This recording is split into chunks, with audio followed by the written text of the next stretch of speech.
Today's topic is surreptitious recordings, or secretly recording others. I'll introduce what it is, whether it's legal, and why it's probably not a good practice for you to engage in at work. I'm Steve Serbalik, and I'm a panel attorney with ASCOPS in Arizona. Most people have thought about secretly recording people that they don't like, hoping to capture what someone they don't like says, and saving that recording to prove a point later on. If you record someone without their knowledge, it's known as surreptitious recording.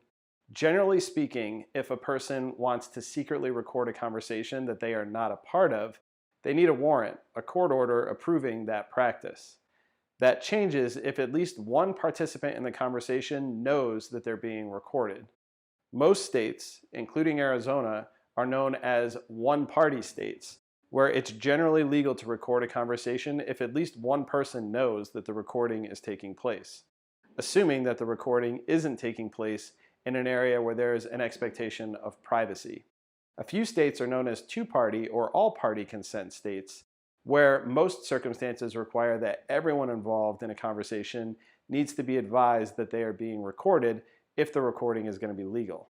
That said, just because you live in a one-party state where recording someone without his or her knowledge may potentially be legal, that doesn't necessarily mean it's a good idea. For example, the vast majority of police departments that I work with have specific policies regarding surreptitious recordings, where it's against policy for an employee to secretly record their conversations with another individual.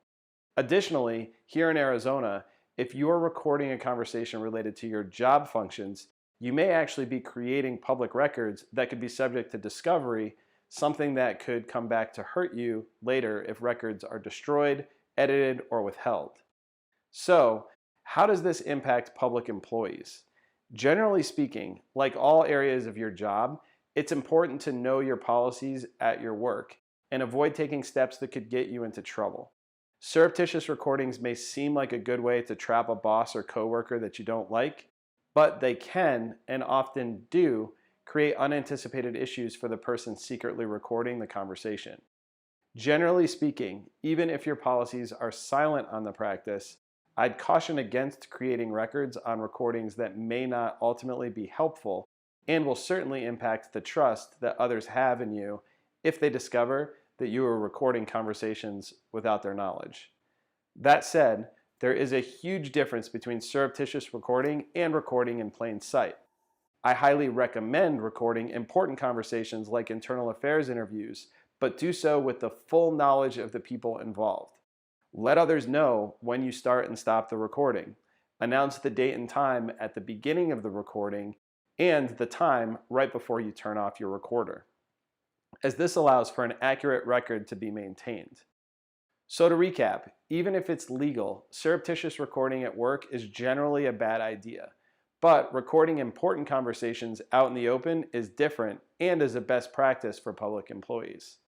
If you have questions about recordings at work, please feel free to contact us or leave a comment below.